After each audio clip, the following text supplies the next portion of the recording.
الصلاة والسلام على رسول الله وعلى آله وصحبه ومن والاه أما بعد السلام عليكم ورحمة الله تعالى وبركاته.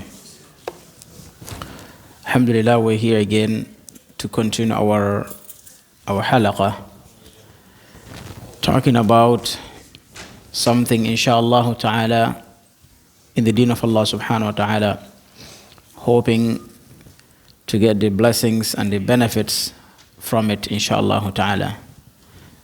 So we said we will focus inshallah these upcoming days on Ramadan, on Ramadan. Even though they brought shy, الشاي بلا سكر كالكلام بلا معنى، لكن أنا أستحسنه.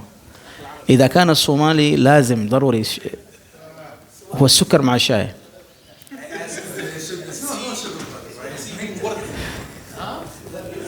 والسكر مع الشاي.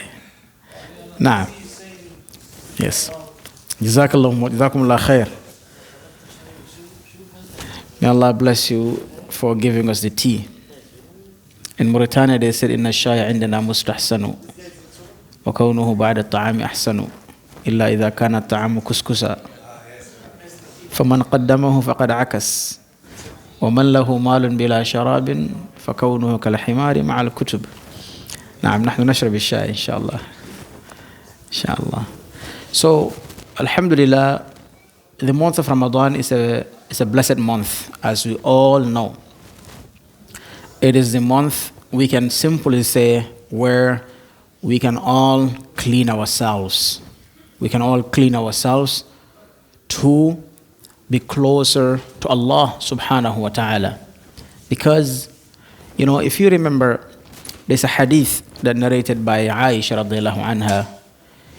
She said, قال النبي عليه الصلاة والسلام لولا أنكم قوم تذنبون وتستغفرون لذهب الله بكم وأتى بقوم يذنبون ويستغفرون فيغفر لهم الله.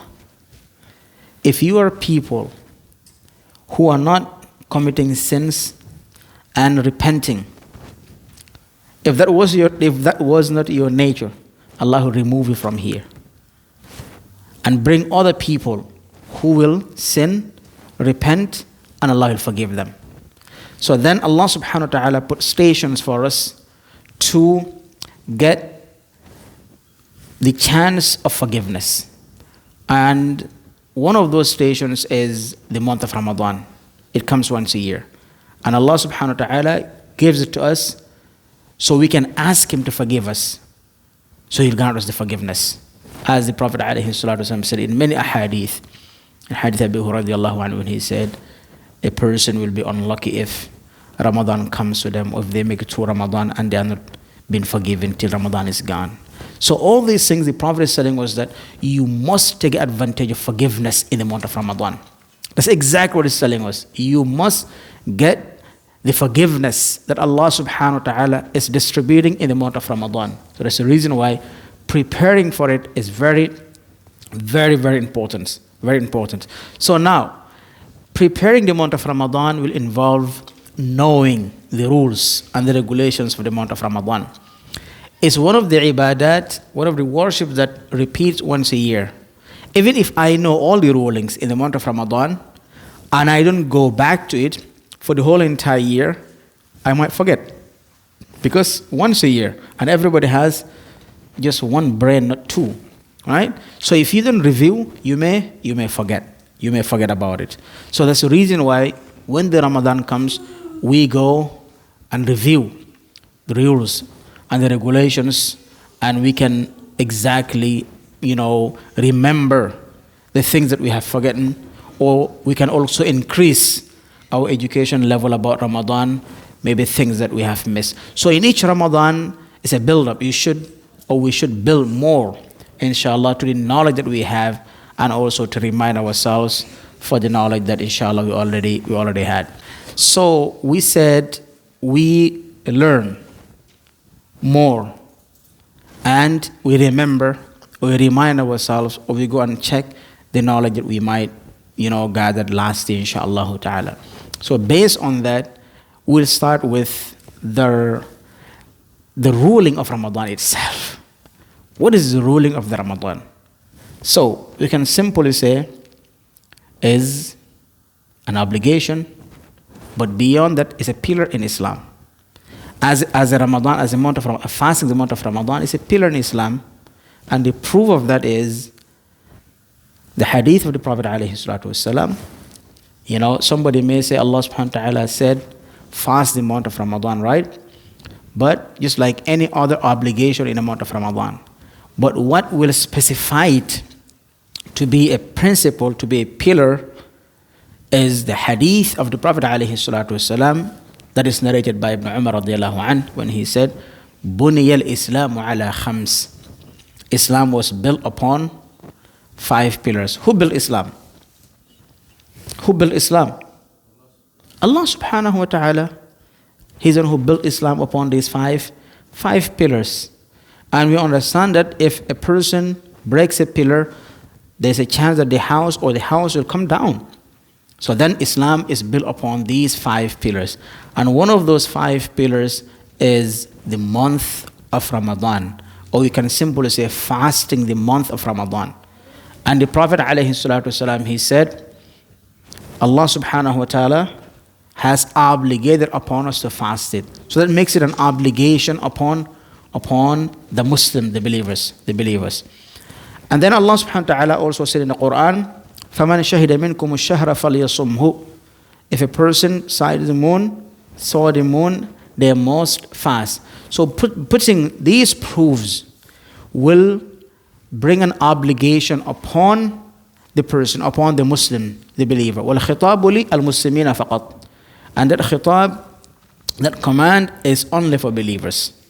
So then we can simply say all the believers are commanded to fast the month of Ramadan, right?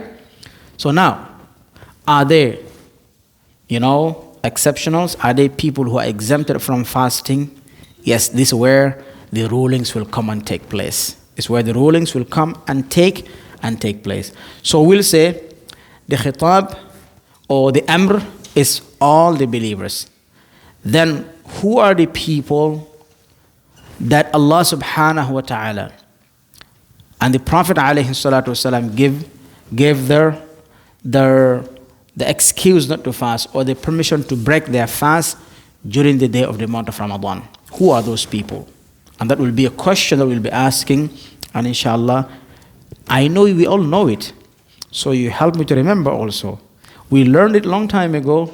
We forget. I know some of you forget, and I forget too, but we'll remember together. So I'll give one answer, which is all the Muslims are commanded to fast with the khitab of Allah subhanahu wa ta'ala, right? Based on sighting the moon. So now, there are other people within the believers, if they don't fast, it's okay, or they are allowed not to fast during the day of the month of Ramadan. Amir, give me one. Mustafa, give me one. Habib Ismuk. Khalid, give me one. Tariq, give me one. And that should be enough. Amir. A sick person. He's a Muslim. The command is directed to them, but they are sick. So Allah subhanahu wa ta'ala said, don't fast. فَمَنْ كَانَ مِنْكُمْ مَرِيضًا. Right? So I did not tell this person not to fast because I'm the imam. No. This person is being told not to fast by the one who brought this religion, Allah subhanahu wa ta'ala. Allah subhanahu wa ta'ala said, if a person is sick, then they don't have to fast, right? Then what is the ruling? If they get cured, they will make it up. Good. We get one. If a person is sick, they don't have to fast. But somebody will come and tell you, and people, this is, I wish don't try to be imam. It is one of the most difficult jobs, I'm telling you. Somebody will come to you and Allah subhanahu wa ta'ala says, if you are sick, you don't have to fast. I think common sense will tell you it's because of if you fast, you have to take medications, you are sick, you're weak and all those things. That's the reason why you don't burden yourself and you don't threaten yourself with fasting, right? So Allah made it easy for you, right? So that's the ease. They will tell you, okay, is it if I have fever, or if my neck is hurting, or my ear is hurting, or my legs, and they will just go on and on and on, and they make you confused. Yes, they make you confused. They make you not to have an answer for them. It would have been very easy. Just like what happened to Bani Israel and Musa alayhi salam. Baqarah, till it become very difficult for them. So Allah subhanahu wa ta'ala says, if you are sick, I don't know what is hurting you. You may look like you are dying and nothing is hurting. Right? You may look very strong and you're hurting inside, right? So that is you're sick. You're sick. Don't fast, inshallah ta'ala. So it's very easy. But if you keep asking, other doors will open and it's going to be difficult for you. لا تسألوا عن أشياء إن تبد لكم تسؤكم. And that ayah may not be a very good ayah to bring here, but the hadith of the Prophet alayhi salatu wasalam, what he said, minimize, and I will be trying to very rough translation, minimize your questions, or reduce your question, or ask less. Why? He said, إنما أهلك من كان قبلكم كثرة السؤال. What destroyed people before you is كثرة السؤال واختلافهم على أنبيائهم. كثرة السؤال, they ask a lot, and then that will result, they will dispute and disagree with their prophets. Because the question is to find something that is not there, and you want to force the person to bring you something that he doesn't have, the authority to give it to you, and you have a dispute with him, and that can bring a destruction, right? So then you ask a simple question, inshallah. I'm not running away from questions, but I'm trying to minimize them, inshallah ta'ala. So then the first person is that person. Mustafa, what is the second person? So if a person is sick, they are, excused not to fast by Allah subhanahu wa ta'ala, and they have no sin, inshallah ta'ala, then they have a chance to make up that day that they miss, or those days that they miss. A second person. أو على سفر. Or if they are traveling. Is that it? His? That's yours. That's his? If a person is traveling, they are also excused from fasting. Now, it will come to the details now. Okay, what is considered safar? Or is this person comfortable while suffering? Is it difficult while suffering? Allah didn't say anything. He said, أو على سفر, or if you are traveling. Okay, if I have my private jet, inshallah, and very soon, inshallah, I'll be buying one, maybe, inshallah, and I travel from here to Gambia with my private jet, right? Gambia is not here, it's very far. So, I heard in the private jets, they have everything inside. I heard. Right? I was only like twice in a business class, so I don't know a lot about it. But I know that they have good service. But not a private jet. So I heard that they have good service, right? And you're comfortable and you're good. So, but did Allah went on into those details? Or if you are riding a camel, you should break your fast. But if you have, no. But if you're riding a donkey, you should fast. He didn't say that. He just said, if you are traveling, right? Makes it easy. Sahaba, they were very smart. They would not ask a lot of questions. And it become very clear if you are traveling. Then people came after that, they keep asking. So the fuqaha, they are forced to put rules. Because they cannot let everything just to be chaos. Okay, come here. Some of them said, okay, you have to go certain kilometers, certain miles. It becomes more difficult. Certain. But I find it very interesting, insha'Allah ta'ala, to cover all that with the answer of Shaykh al-Islam Taymiyyah rahimahullah. He said, whatever you call safar, you are allowed, shara'an, to break your fast and to combine your prayers, shorten them. Whatever you call safar. So I think he is definitely taking the people back to the hujjah, the dalil, right? To the origin. That's it. Because he made tatabbu', he looked at the Prophet alayhi salatu wasalam, the places, the distances that he reduced his salah and break his fast, some of them are very close. Some of them are far. So he said he was traveling at the end of the day.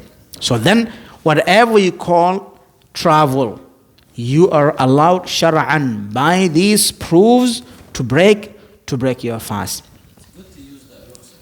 Yes, actually, yes. Actually is, then I will go to details then. Now, because we're not talking about you are obligated to break your fast. But you have been given excuse to fast, right? Good.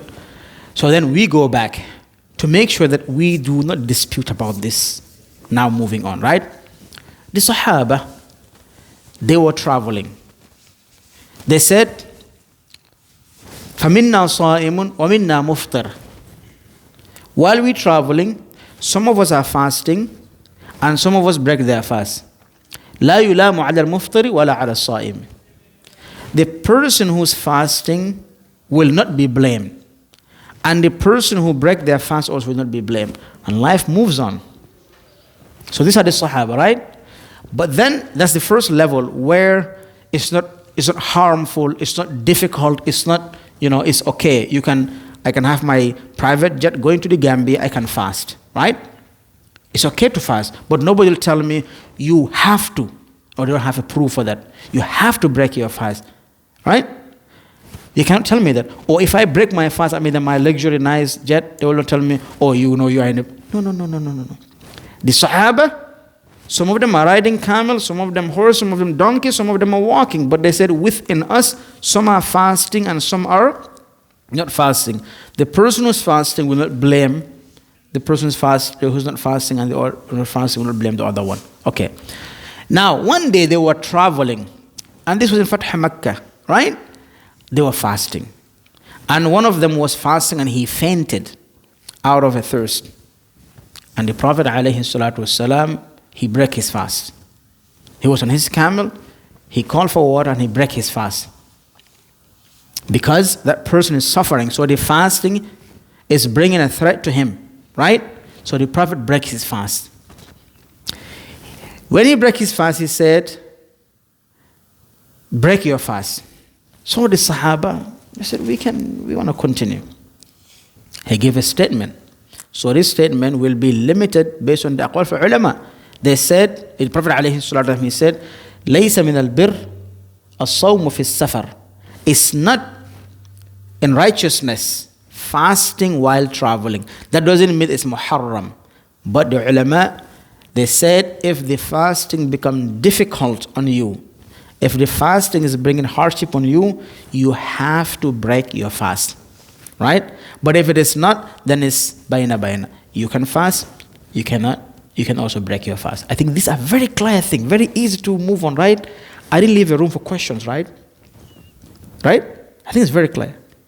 Good. So then when you are traveling, you have the option to fast and you have the option to break your fast. But it becomes haram for you to fast if the fasting is harming you. It's harming you. So then this person should not be blamed and this person should not be blamed. Right? Good. Now, these are two people.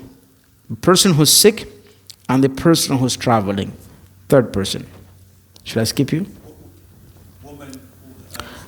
Women who are in their menstruation. Yes.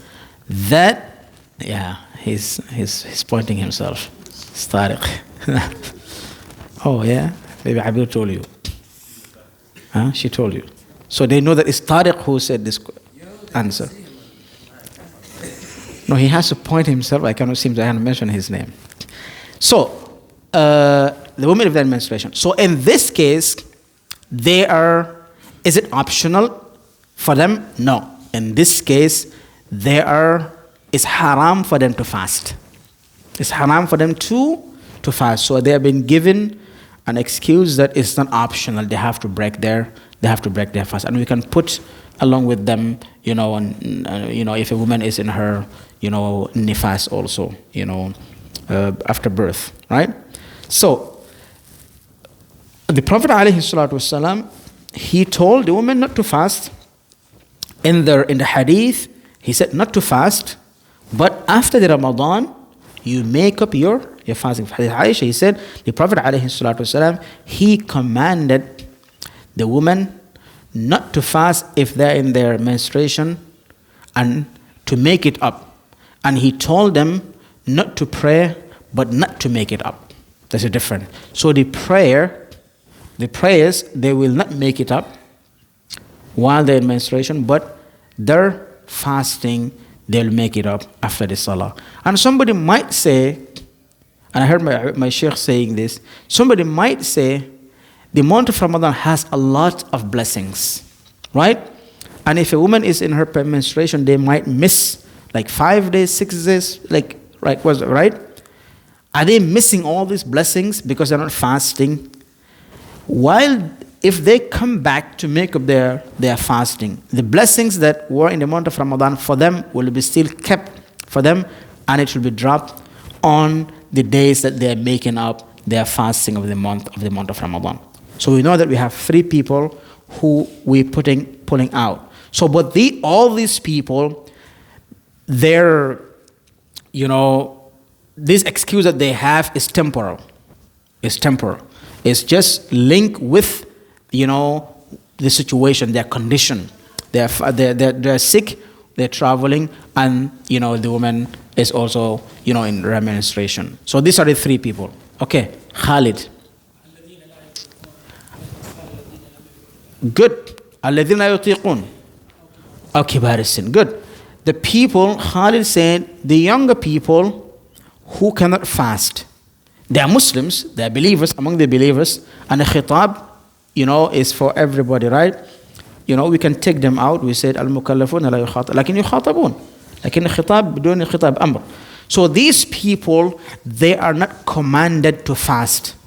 But if they fast, it's okay. But if they cannot, they don't have to fast. Yes, so those people are pulled out from their obligatory of fasting. But also it's temporal. The young ones are temporal. When they will start the obligation, when they reach the sin al-bulugh, when they reach the age of puberty, in this case, they are commanded to fast. The shiql al-akhar, the other section will be the people who are old, the elderly people. These people, they don't have to fast if they're in a certain age. If fasting is difficult for them because of their age, they don't have to fast. But that is, they were exempted or they were excused permanently not to fast. The difference here is the young person doesn't have to do anything, but the elderly person, they have to do something to recover the fasting, regain the reward of the fasting, which is feeding every day one miskin. So if a person reaches a certain age and they cannot fast anymore, and it happens to Anas bin Malik radiyallahu anhu. Anas reached to an age, Allah subhanahu grant him long life. He reached to an age that he was not fasting anymore. He will feed 30 miskin every month of Ramadan. Every month of Ramadan. Then this person doesn't have, because you cannot come back. There's no recovery for that. You cannot come back. Tariq, you wish to come back to be like me, to be young like me. Right? Yeah, see, he's making dua to come back and be young like me. He wants that, right? Young, right? But unfortunately, you cannot come back, right? So, in this case, this person will be given, inshallah, the origin of the fasting, which was optional. وَعَلَى الَّذِينَ يُطِيقُونَهُ فِدْيَةٌ طَعَامُ مَسَاكِينَ, right? They will feed a miskin every day. And subhanallah, shuf yan al-karam, the generosity of Allah subhanahu wa ta'ala. You're not missing anything in the month of Ramadan. I'll come to you, inshallah, but we'll make questions at the end, inshallah ta'ala. So, no one will miss anything in the month of Ramadan. Everybody is getting within the Muslims. So it's a blessing that everybody will enjoy in the month of Ramadan. Okay, we have how many? 4 people, right? Okay, what is the 5th person? Yahya, that was you. So who's the 5th person? Huh? Yes, an-nifas. We talked about, we put them together with, al-majnoon, an insane person is very important. Yes. When I came to America first time, I just saw, when you translate majnoon, it gives you crazy, right? Yeah, al-majnoon gives you crazy. Okay, I said, why it took me time to get used to why you guys saying insane. Okay, just say crazy. It's majnoon, translation is majnoon, right? But then I find out that, crazy can be used for anything, right?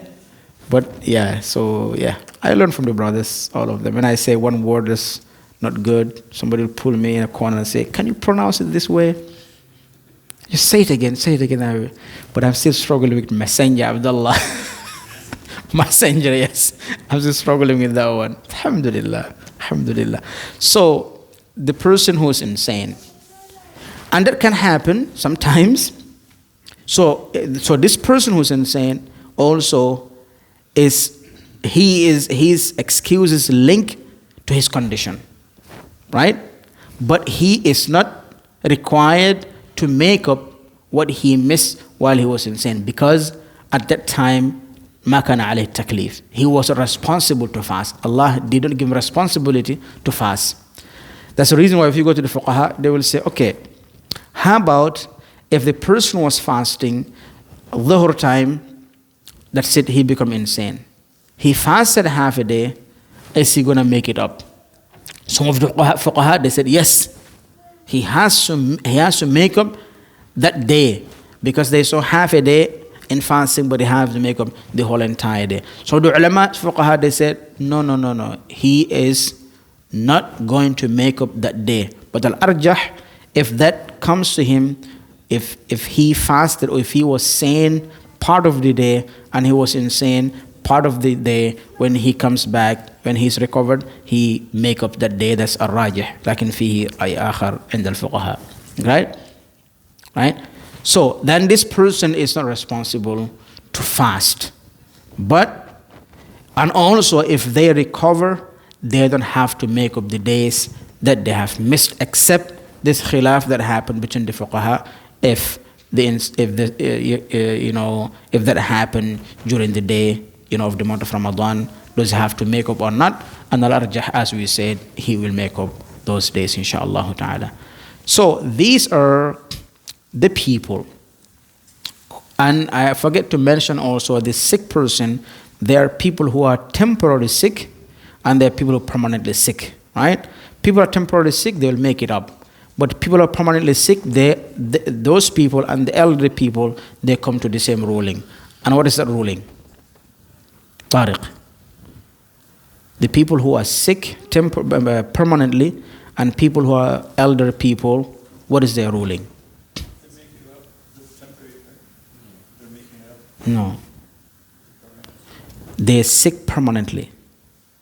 And the elderly people, they cannot recover anymore. I'm asking only Tariq, because he's pointing himself, bragging about his question. I'm going to ask him a question. You're breaking it up. The temporarily makes up. And the permanent, don't help him. Don't help him. He's the mufti of, what is your area? Where you guys live? Maple Grove, right? Rashid and Ahmad and Abdullah and all those. You are the mufti, and Abdurrahman, right? You are the mufti over there, right? Because we have Mufti West.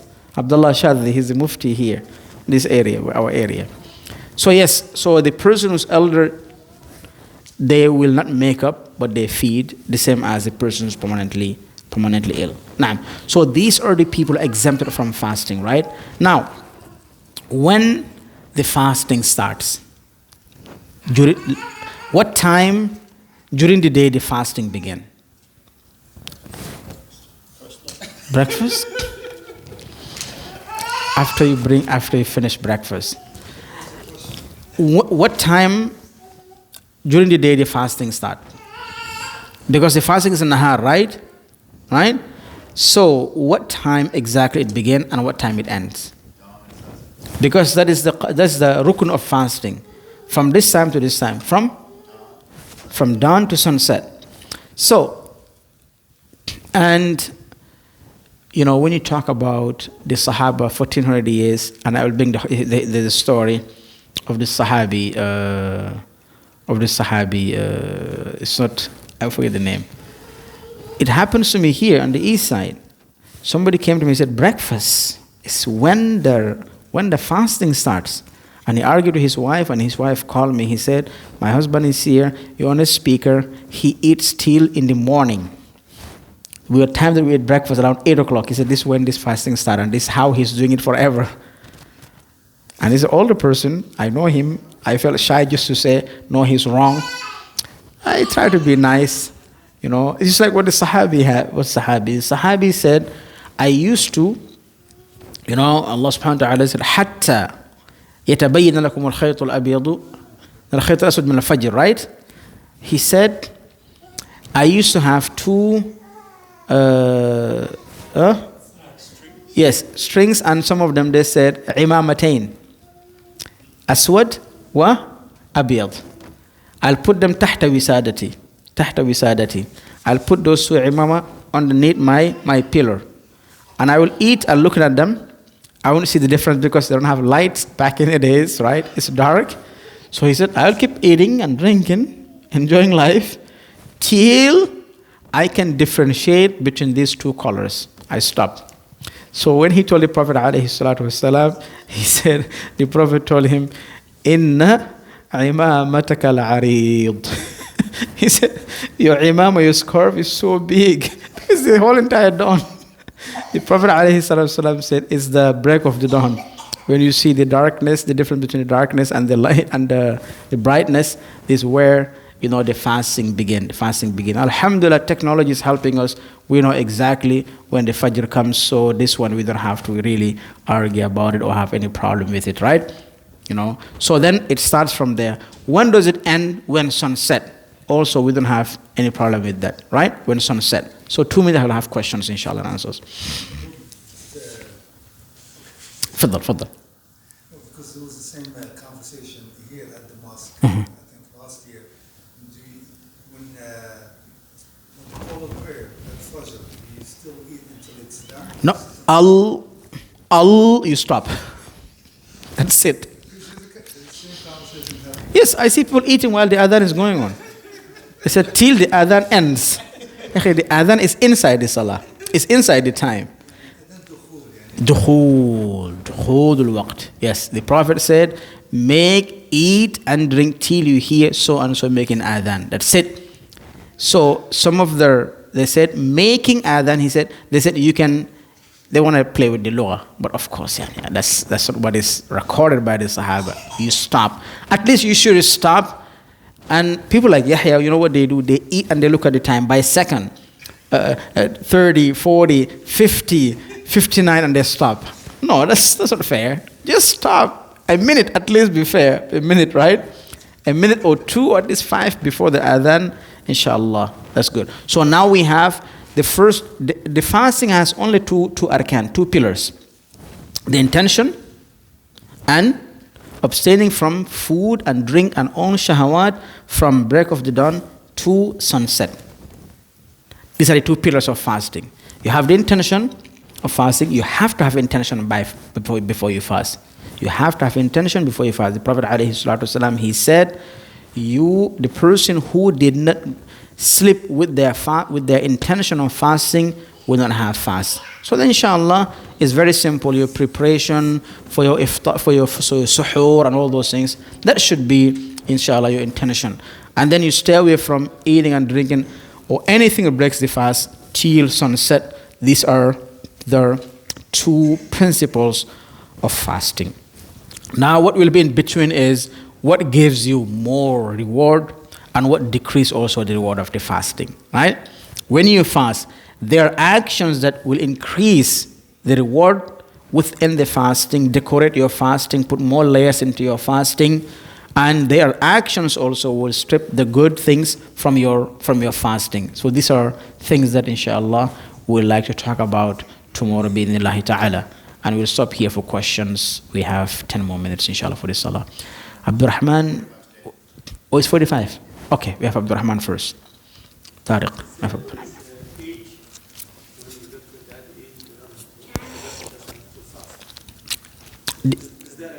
No, it's not a number. It's based on the ability. No, you can fast. No. No, you cannot stop. You're young. You're still young. You're still young. Huh? It's ability. There are a certain age that definitely you have to drink every 5 minutes. You just have to have that things going on. So you're still young, brother. You're still young. I wanted to say something, but I won't say it. You're still young. Because if I say it, you're going to be in trouble, I'm going to be in trouble for the next maybe 3 years. Okay. So yes, the age is based on the ability of the person. You know, you can be in a certain age, somebody can be 70, they cannot fast. They're so weak. It's based on your health. Uh-huh. No, you can fast. You can. I know you, so I'm giving you fatwa that you have to fast. Yes, inshallah. Naam. Tariq. Naam, it'am. But not when you are excused because you're a traveler or you're temporarily sick, you still have to make up and do it'am? That's a good question. So, the question is, if a person is traveling or sick, while they make temporarily, yes, and they are supposed to make up, are they also required to feed while they are fasting? No. They just have to make up the fasting, except if they neglect to make up the fasting till the next Ramadan. Till the next Ramadan. Some of the fuqaha, they said, and one of the al-fuqaha al-hadithin, Ibn Uthaymin, he's supporting this idea.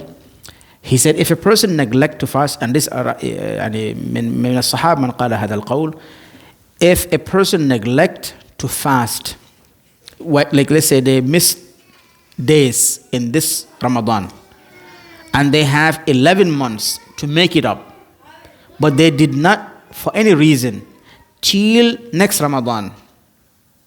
Now they have to fast.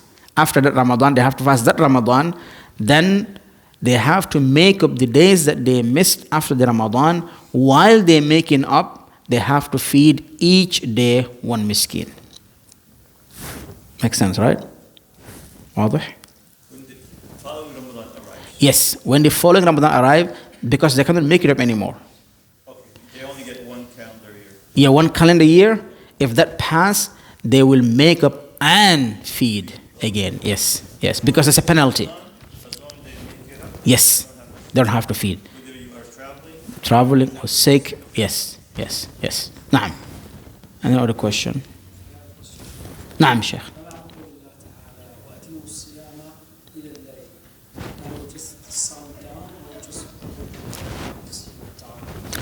So, وَأَتِمُّ الصِّيَامَ إِلَى اللَّيْلِ. Allah subhanahu wa ta'ala said, fast the إلى الليل. إلى للغاية, right? إذا عربي للغاية.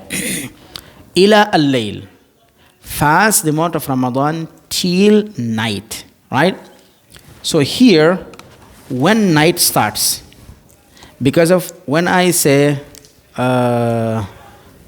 طارق اجري إلى الحائط, right? Tariq, run to the wall, right? If you run and touch the wall, you made it, right? But do you have to go inside the wall? That's not ila, right? That's fi, right? So that's ila. So that this linguistically, ila is to reach to the night. When the night starts, sunset, right? When sunset. That's one. And also, the Prophet alayhi salatu wasalam, he used to fast when sun set, he will break his fast. And the proof of that is one day the Prophet ﷺ was fasting with the Sahaba, They break their fast with the expression that the sun has set. And the sun came again. Right? The sun came again. He said, Imsiku. He said, hold. Right? Hold. And when the sun set, they break their fast. Because they were convinced that the sun has set. So, the ulama, ajma'u, they agreed that fasting began from the dawn all the way sun to sunset. And what will conclude that the hadith of the Prophet alayhi salatu wasalam, he said, إِذَا غَرُبَ الشَّمْسِ فَافْطُرُوا. When sun set, so he is on the layl, and he's giving us the interpretation of what Allah meant in the night. He said, if the sun set, break your fast. So this is how we know the meaning of what Allah subhanahu wa ta'ala said in their ayah. One, by his statement. Two, also by his actions, alayhi salatu wassalam. Naam. Naam. Isha is 8:45.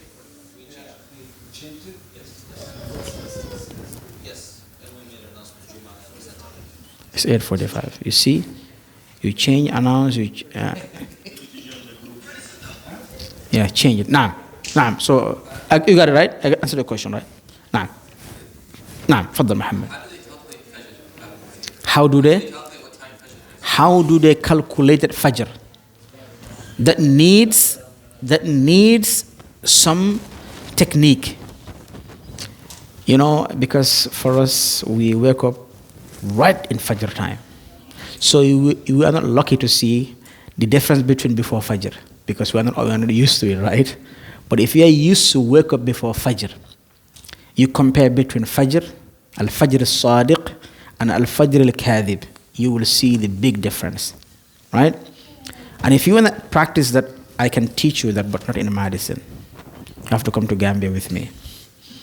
I'll take you to the forest, inshallah, and then you will see. Huh? No, I think I'm teaching. I don't have to pay. Inshallah. So when you go out, they teach you how to do, because of course one day the technology can go away. No one knows, right?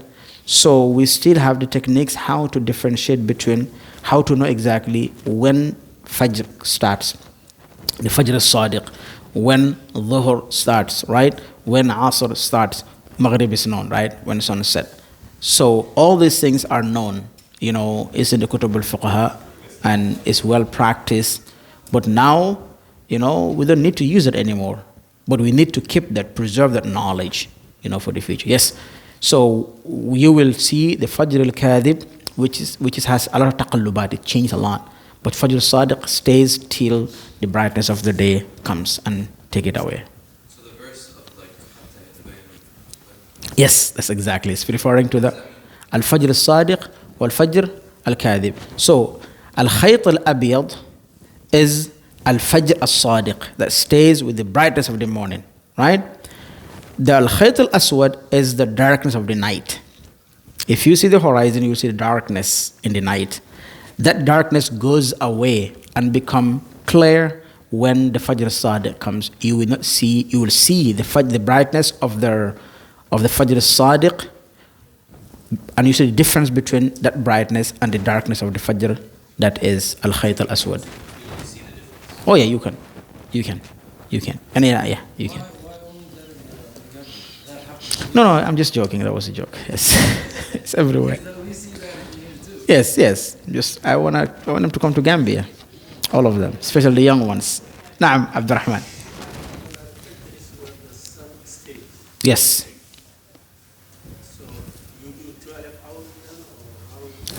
So if the sun stays or the night stays, the question is, there are countries that the sun stays more than lazim, right? More than usual. Or the night stays more than usual. Yes, Alaska or some other countries. And the Sahaba, Ridwanullahi alayhim, they asked questions, and one of their questions was similar to this, when the Prophet alayhi salatu wasalam talked about Dajjal, and the Sahaba, they say, فَخَفَّضَ وَرَفَعَ, talked about Dajjal a lot, and he said, Dajjal will stay on earth 40 days. 40 days. Yawmun ka layl, yawmun ka sana, yawmun ka shahr, yawmun ka sana.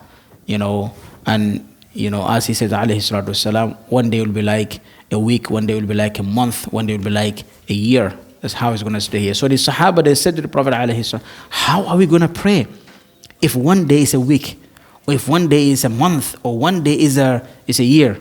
The Prophet alayhi salatu wasalam, he said, فَقْدُرُوا لَهَا أَيْ لِلصَّلَوَاتِ قَدْرَهَا. Estimate how much was the day. How much is the day and the night? 24 hours, right? How many hours do we pray? We have to preserve. How many hours is the prayers within the 5 daily prayers? The 5 daily prayers, in how many hours do we pray them? So we estimate that we pray 5 times in 24 hours. In Alaska, if the day is 24 hours or 42 hours, if it's 24 hours, all day they pray only 5 prayers. If it is 1 week, they pray for 1 week. So that's how you estimate it. And that applies also in the Ramadan. In the month of Ramadan applies. So if they are fasting, or if the day is more than a usual day, if the day is more than a usual day, they will either estimate, if they don't have any neighboring Muslim countries, they will estimate how many hours that other people are fasting. They will fast those hours and they will break their fast during the day, or they will stop fasting even during their shabab, youth. The boys, you came and we expect you to be quiet, okay? Assalamu alaikum. Ask them where were they? Oh, I know where they were. They are very active. Take a deep breath. Habibi. MashaAllah, you see? I know them. So in that case, you just have to limit the hours that you need to fast, or the hours you need to pray. 24 hours, you cannot pray 6 prayers, you pray 5 prayers. 24 hours, you only fast 1 day, inshallah. Now, any other question? Samir, usually when the boys come inside, I smell food. But I did not smell food this time. You did? Ibrahim, كيف الحال? الحمد لله. نعم. Any other question? Amar, how are you? It's always good to see you guys here. Yusuf. نعم. We need the key to the office. Baby's locked inside. Mike. Baby's locked. Mustafa is going to open it. نعم. I know we're permitted to not fast when we're traveling, but is it okay to still fast? Okay, he said, and this question, I'm not going to answer this question. I expect somebody else. Yes, I'll expect somebody to answer this question. So he said, while we are traveling,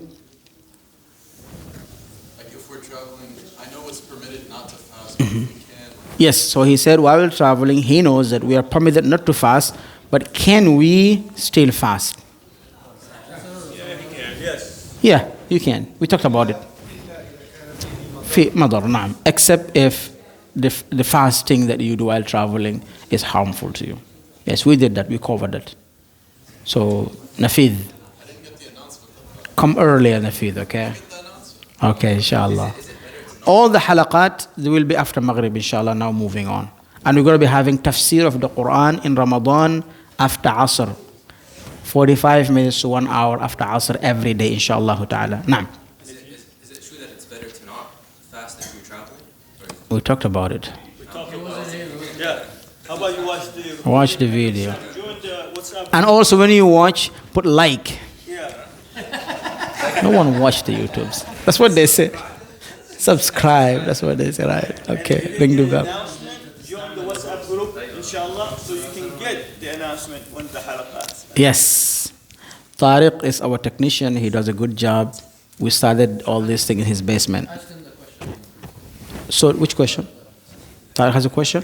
No, ask him the question. If you're traveling going west, you take off, let's say from Dubai, traveling, coming to the US.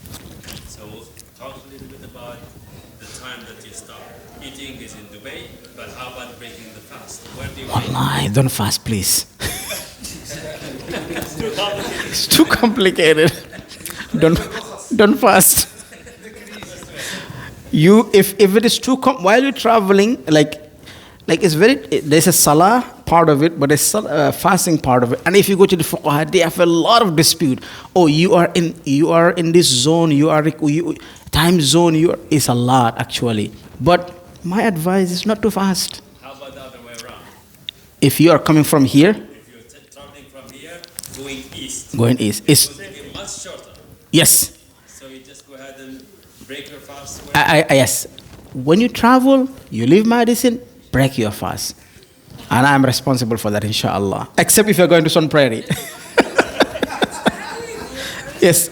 No, I'm just saying that, yes, because the problem is, I'm not saying I am, but I am responsible for that, inshallah ta'ala, because if we go into it, it's going to take us forever. But one thing that I will take from what Abdullah said, the fasting is easy. We can just say, don't fast, right? Because we have the ayah, we have the hadith. But prayers. No, let's go to the fasting. It will be shorter. Let's say that you took off from Chicago Going noon. You're fasting at noon. Traveling east. It will take about 3 hours, then the sunset. That's it. Does that count or not? You break fast. As soon as you reach to your local destination, this is where ruling applies on you. This is only you fast only 4 hours. You're good? Yes. So that one you can fast. So let's say you're traveling. You are traveling, you still on the ruling of medicine, your local time, in prayers, in fasting, till you reach to the destination you're going. As soon as you reach the destination, now your prayer times and your fasting times will apply on those local people's time. Naam. Question is for Abdullah. If he can answer his own question and give us an idea. Of course. No. No. Yeah, so the salah is when you are, as I just answered the question, but more technical. Like, let's say you are traveling from Turkey, for example. Like, if you leave Turkey, for example, at 3, you prayed most likely your dhuhr, right? Waiting for your asr. You come to Chicago is 10 a.m. So you prayed dhuhr and asr. You prayed dhuhr. And you can combine asr and dhuhr while you're in Istanbul, right? You reach here after 9 hours, I think, right? And 10 hours, right? And 10 o'clock a.m. So dhuhr is coming, right? So what are you going to do? So you didn't pray Isha, you didn't pray Maghrib for Turkey, right? So if you reach here, if you did not pray it till you reach here, it never exists. You pray your dhuhr and you continue. But if you can make it up while you're traveling by making taqdeer, it's good to pray in the airplane Maghrib and Isha. The same, when you come back here, you will not start Fajr, but you will continue with them praying dhuhr and moving forward. Yes. When you travel, you do qasr all the time. You do qasr all the time when you travel. That's a sunnah. And also you make jama', inshallah. Final question. Anyone ask about the hadith? If your tongue can break your fast, and if you don't lower your gaze, that can break your fast. So that will be our topic tomorrow. We talked about the origin of the fasting. We talked about the obligatory of the fasting. We talked about the pillars of the fasting, which is when the time starts and when the time ends, and what a person should stay away from. So tomorrow, inshallah, we're going to talk about things that will bring more reward, more layers to your fasting, and things that will reduce the reward of the fasting tomorrow, inshallah ta'ala. Because we want to make sure we preserve and protect our fasting so we can have the higher level of fasting. If not, then our fasting level will go down. even to a level that a person will fast, but they will not have anything from their fasting except hunger and thirst. So tomorrow, inshallah, we're going to talk about those things. Bi-idhnillahi ta'ala. Wa jazakumullahu khair. Wa baraka fikum. Wa sallallahu ala nabina Muhammadin wa ala alihi wa sallam. Wassalamu alaikum wa rahmatullahi ta'ala wa barakatuh.